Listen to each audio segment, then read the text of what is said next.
The DATEABLE podcast is an insider's look into modern dating that the Huffington Post calls one of the top 10 podcasts about love and sex.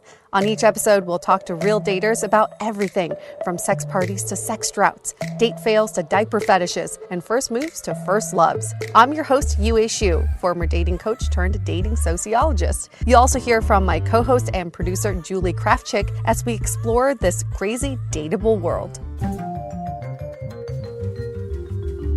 Hello, friends. Welcome to this week's episode of Brunch Talk, where we answer your burning dating questions and hopefully eat some brunch along the way. What better way to spend a Sunday? I can't really think of that many others.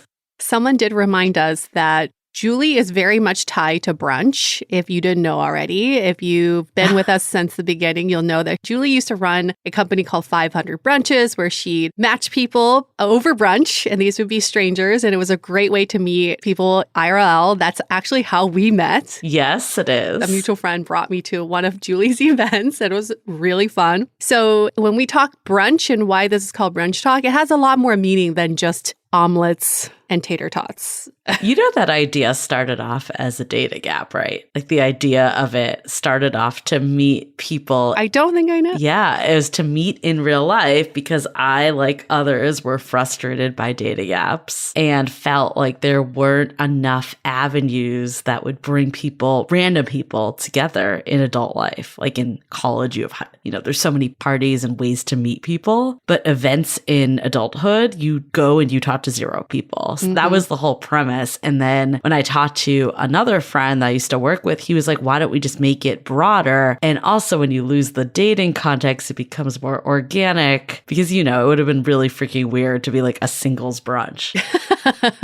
But you did meet your ex that way. So it did work. I did. So it worked so that I could shut down shop after that. Just kidding. I'm done. Mission solved. It's like Amanda with The League. It's basically like find myself a boyfriend was the whole premise of it. I'm just kidding. It was really nice because obviously it brought, but I think that's actually a really good point though, is like, even if that's your motive going in, the fact that it brought us our connection, which has far exceeded my relationship with him. So you never know when you're dating. And I think that's honestly one of the biggest problems with dating apps is you go in with this laser focused motive. And if someone doesn't fit that, you're quick to dismiss them opposed to letting the relationships play out and see what comes from it. And this is why we don't want to do dating events or singles events. So many of you have asked if we're going to do them in different cities. It's a big hell no. And not because we don't love you all. We'd love to match you all up. But it's really the premise of dating. It just puts this weird context around the event. And then it tracks this bad energy. Definitely. It's just always like strange, awkward energy. And then everybody's in there looking for the love of their life when they could really just be meeting cool people. So no, we're not doing singles events, but we will do meetups without the dating context. Yes. Well, now that we reminisced about the past, let's get into our question. Questions. Here's the question. How do I stop stalking my ex on social media? Ooh, okay. And more context. My ex got a new partner and I feel like I'm turning it into the crazy ex because I look at her social media and compare myself to her. I keep thinking, why her? What does he see in her? I also found myself secretly hoping they break up. Any advice on how to stop doing this? I know it's not healthy and want to stop going down this path. This is exactly why I virtually murder my exes, okay? For this temptation to look at their social media. I've definitely been there. So let's just start there. What you're doing is not wrong. Don't be too hard on yourself. We've all been there. Curiosity gets to the best of us. And then you go down this dark rabbit hole of who are they seeing? Who's now in their life? Why is this person better than me? How can I be better than this person? Et cetera, et cetera. As long as you know that this is what you're doing, that's step number one. I think the next step is to carve out time to do this. And there are later steps and we'll go into them. But I think the easiest way is to carve out time and say, I'm only going to give myself Tuesday nights at 7:30 for 10 minutes to do this. Yeah, 5 minutes. Okay, Okay. I was like 5 minutes. You're like 10 minutes, but maybe 8 minutes. We can meet in the middle. 8 minutes of stalking on Tuesdays only. That sounds like a good plan. But I think with this case, it sounds like, I would say agreed. Like if social media is too tempting, unfollow your ex, delete them, whatever you need to do. It's not petty. It's putting yourself first. In this case, it sounds like you've now moved on to the girlfriend social media, which could be someone you're probably not even friends with, but you're looking at public profiles. So that's where it gets hard. It's not as simple as just even unfollowing. I think it's like you actively going. It's not even being shown in the feed. Honestly, if you need to, take a social media break entirely if that's going to help you. Again, not petty, not like, I don't want to give them the last word. I don't want to let them win. You're putting yourself first. Do what works for you to keep your sanity. Yes, putting yourself first, that is just at the forefront of what we should be doing when we're trying to get over an ex. And I love this book, Atomic Habits, because it shows you not only how to get rid of old habits, but how to create new habits. And one way to do that is to pair what you're doing with something you really hate doing. For example, if you absolutely hate doing the dishes, every time you go on your ex's social media, you have to go do the dishes. So then you start associating the two. And before you know it, you're going to have a negative association with this habit, and it'll hopefully change your behavior. There's certain things I hate eating. If there's something I really do not like eating, I can pair that with this as well. Think of just something you really hate doing or you put off doing and make yourself do it right after you go on your ex's social. I want to make a comment about one thing that was said is that this person is better than me. And what do they have that I don't have? It's so easy to look at dating this way in terms of validation, that it's personal, that you're deeply flawed if it didn't work out. The reality is, for whatever reason, you two are not a match. Doesn't mean there's something wrong with you. Also, one, this person just might be a better match for them. There's that possibility. The second piece is you are not seeing 99.9% on social media. It is a highlight reel. They are not posting their fight they got into. No. They are not posting, the issues that are presenting themselves. So it's so easy to look at social media and think people have the perfect life or the perfect setup or they are perfect. You're not seeing any of the flaws, any of the challenges, any of the pain points. So I think the more you can remind yourself, social media is not reality. I like this framework of thinking it's not that you are more or less than this next person. It's just that you are not a fit for this ex. And we can't argue with that. We say there's a lid for every pot. You're just that lid that does not fit that pot. And maybe this lid does fit that pot. It doesn't even matter at this point because you're not trying to get on that pot. I think the reframe of thinking, comparing yourself to this new person, it's a very dangerous place to be because you're always going to be finding evidence. And we know our brains can really spiral in that way. So maybe when you find yourself spiraling and comparing yourself to this new person, get out a notebook or get out your notes app and start just texting yourself. Hey, self, just to let you know, I'm doing this comparison thing again. I know this is not the most logical thing to do. Yeah. And just start talking to yourself like you would to a friend, because your friend would tell you this is not a very safe place to be. And I want to get you out of this spiral. I do want to do a quick sidebar that my partner has pointed out that we do say a lid for every pot quite a bit on this podcast. Oh, yeah. And I think it is a statement that we do like. There is a lid for every pot. We will continue to go by that. I met someone the other day and he's like, there's a cover for every pot. And I said, no. It's a lid, okay? It's not a cover. You do not have it right. Anyways, that was a quick sidebar. Back to the good stuff. I think another piece of this too is to give yourself some grace that everyone does this. Again, the fact that you can recognize that this is unhealthy, this is not a path you want to keep going on, is really good. We talked about kind of reprimanding yourself with punishment, doing the dishes or whatever, but also how can you be like, okay, I'm not going to sit and look at Instagram for 30 minutes. I'm going to go for a walk. I'm going to do something that helps me, puts me back in the power seat. Like, I am the most important person here, not my ex, not this random person they're dating. Like, how do we start to kind of have the self-confidence to say, like, I matter more than this? I like that. It's more of a positive association. So maybe try this is that for every 1 minute you spend on your ex's social media or their new person's social media, you spend a minute doing something nice for yourself, some sort of pampering or donating to a charity. There is this rule in spending that helps people curb their spending, which is like you splurge on a thing and then you use the same amount and you donate it to somewhere. So that next time you take the guilt out of the spending, I think we could do the same thing here.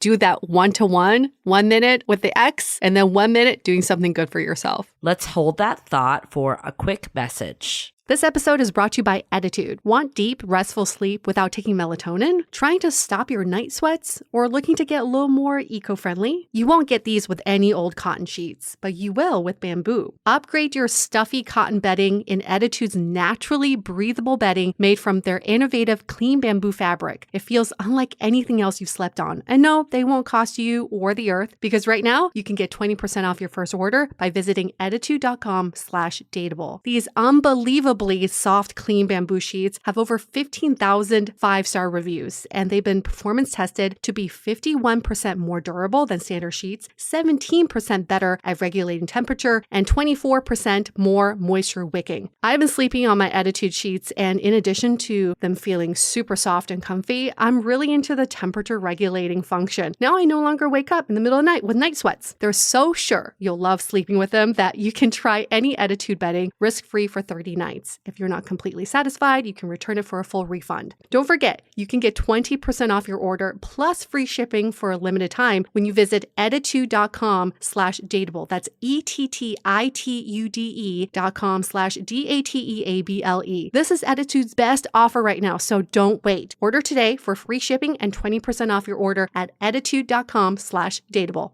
Have you ever thought about how much better dating would be if you had a whole army of people supporting you along the way? We know that dating can be frustrating and lonely, but it can also feel fulfilling and fun. Have you recently decided you want to make some changes to your love life? Maybe you've recently re-entered the dating scene. Maybe you've gone on one too many dates that went nowhere. Or maybe you're just ready to take your current relationship to the next level. That is exactly why we created the Sounding Board, a true extension of our podcast that delivers a personalized experience, which includes monthly office hours where you can drop in and chat with us about anything, weekly sound-offs with guided discussions, and regular virtual happy hours. Allow Julie and I to become your dating Sherpas to provide real-time guidance and wisdom in a more intimate way so we can all navigate dating and relationships together. Join the Sounding Board today by going to dateablepodcast.com/sounding board. Again, that's dateablepodcast.com/sounding board. So have you done this before, Yue? Because I certainly have, and I've gotten deep down rabbit holes of the pages of this person. I'm like on their mother's page, their father's page, their best friend's page.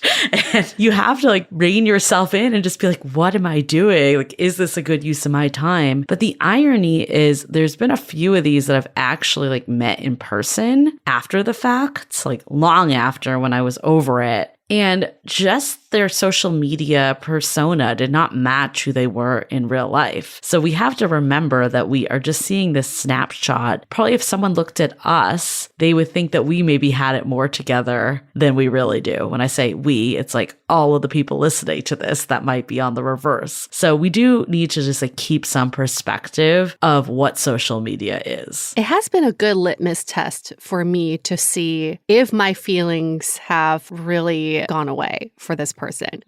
So now I still do this. I still stalk some of my exes, even though I've murdered them, like I said, but I can still find them on social media. And if I see them with someone and they're married, they've got kids, and I feel like good for him, I'm so happy for him that he found someone, then I know I'm in a good place myself. But if I go on their profiles and I get in that comparison mode or I get envious, then I know I'm not in a good place myself. Maybe it has nothing to do with the ex. It's actually where you are in your life right now. now. So that's a good way to step back and say, maybe I'm just not in a place I want to be. It has nothing to do with this person. How can I get myself to be in that place that I ideally want to be? 100%. I bet if you had the partner of your dreams, you wouldn't care at all about your ex and their partner. No. We need to stop looking at it like competition. I feel like bad movies and TV shows like have drilled in, like, you need to be the one that meets someone first, and then you are the one with all the power, and you're the one that's more desirable. It's not true. It's not true at all. Like, it's better for you to take the time to heal than to rush into something and just have that blow up. And maybe your ex did find someone that they felt was a better match for them, but also they could just be suppressing feelings and just don't want to be lonely. So there's so many reasons why people jump into relationships, and it's hard to know from social media the entire backstory. Near impossible. Maybe that's a major lesson here is whatever you see on social media, treat them like celebrities. They're not people you really know. These lives you're not intimately involved with. Same with your ex, same with your friends. Hell, same with your next door neighbor. What you're looking at on social media is such a glossy, painted picture of their real lives. And if you really got behind the doors of what they're living day to day, it would not affect you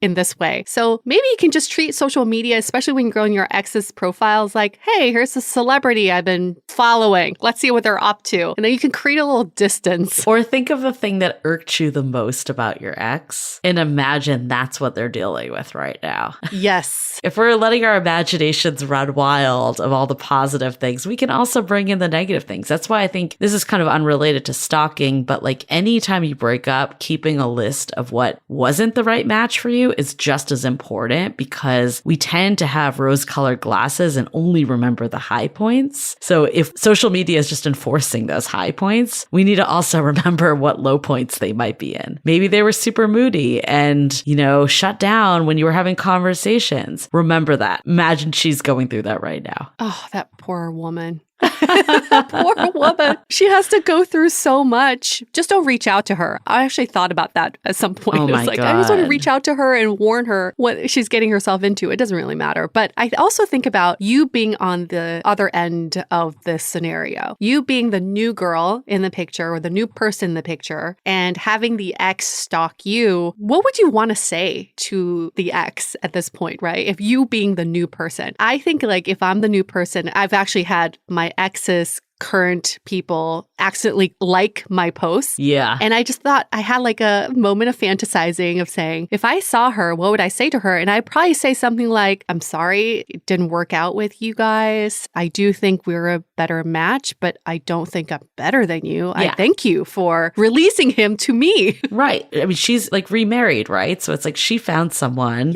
that's a good match. And even if you haven't found that person right now, eventually you will. So again, it's not a you're better than, they're better than, none of that situation. If you are going to time box your stalking, like we talked about earlier, make sure you don't like. That's all I can say. Wait, Julie, what is like the worst stalking situation you've ever been in when it comes to stalking the ex? What's like the deepest you've ever gone? Oh, I mean, I've definitely gone to like other people's pages that are related. And if I haven't done this, thank goodness, but if I liked one of their photos, that would be mortifying.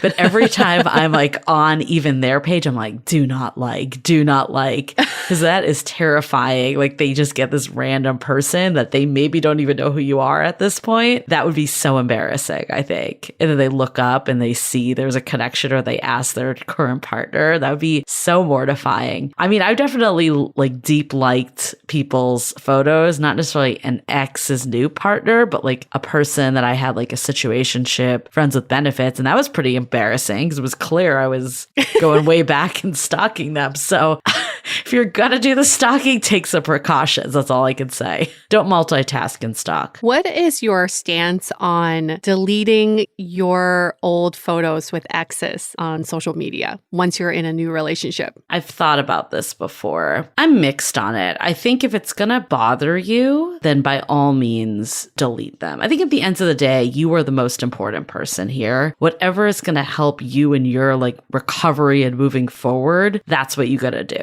The other side though is if they don't trigger you, I don't love like deleting memories of the past. So I personally have them up. That being said, I've been fortunate to not date anyone that's really deep in social media. Most of my current partner, my exes, none of them have any social media. So I've been very lucky that this isn't really something that I have to deal with. But if they were very active on social media, I may have a totally different stance. What about you? So I had a friend who just started dating this guy and we went on his social media and he was engaged. So he still had a ton of photos with this previous woman, like a ton of them because they were engaged. Yeah. But they were pretty far into their relationship, like 3 to 4 months. So she was very confused about whether she should confront him and ask him why he still has the photos up. I do think some people are just not as active on social media and don't think that way. So maybe they're just like, I don't need to deal with this. But I think there's a level of respect for your current person. I don't think you need to delete all your old photos. But what I discovered you can do on Instagram is you can archive them. It's not they're deleted. Good. It's just that's like good. you can see them. Yeah, it's just other people can't see them. And that's okay. I think that's perfect because you're not removing the memory. But I do think there is like a level of respect for the new person, that you're not stuck in the past either. So I'm all for the archive. And I think it just comes down to like the volume of them. When I currently have maybe like 3 or 4 photos of my ex because I just didn't use Instagram that much back then. So I didn't have that many in general. So and my current partner doesn't use Instagram. So I think it's like, you got to take in situationally what this actually means. Will this offend someone? Does it feel like you haven't moved on from a past life? All that I think is a factor. What a weird generation for us to be growing up in. It is weird.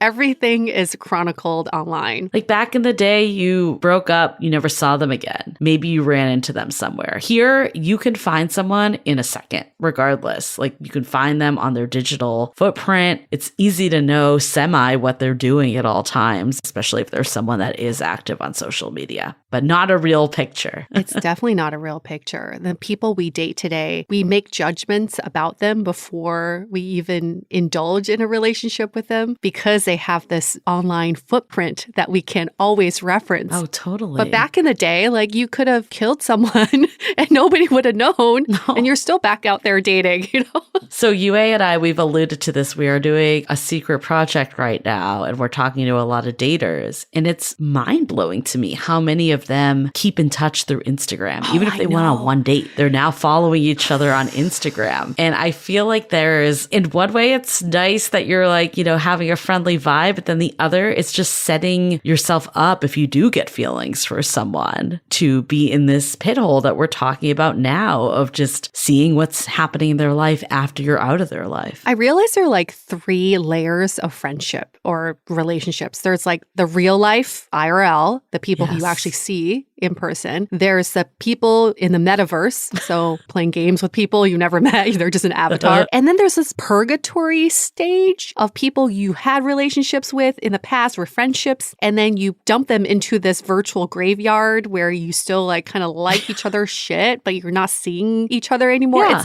I think that is the purgatory part is the weirdest stage to be because even the people we talked to, Julie, they were like, oh, we're still friends. No, you're not.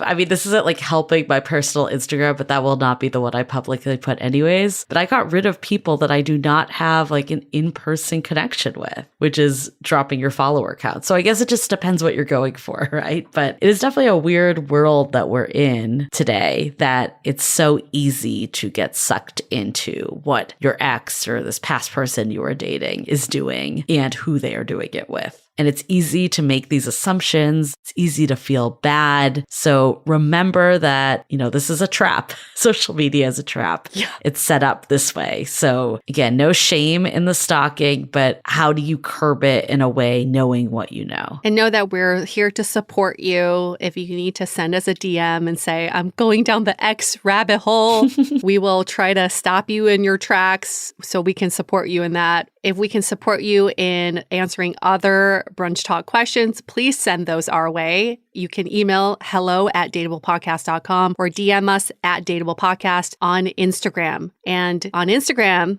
if you are friends with us on Instagram, you are a real friend. Okay. You're not a fake friend. You are a real friend and we authentically engage with you. It's not a bot. Okay. So don't get worried. You can DM us anytime because we do read those. Awesome. Okay. We'll see you next week on Brunch Talk. Bye.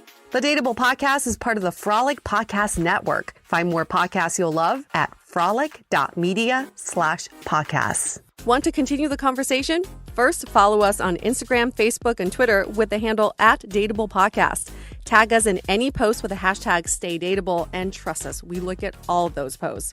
Then head over to our website, dateablepodcast.com. There you'll find all the episodes as well as articles, videos, and our coaching service with vetted industry experts. You can also find our premium Why series where we dissect, analyze, and offer solutions to some of the most common dating conundrums.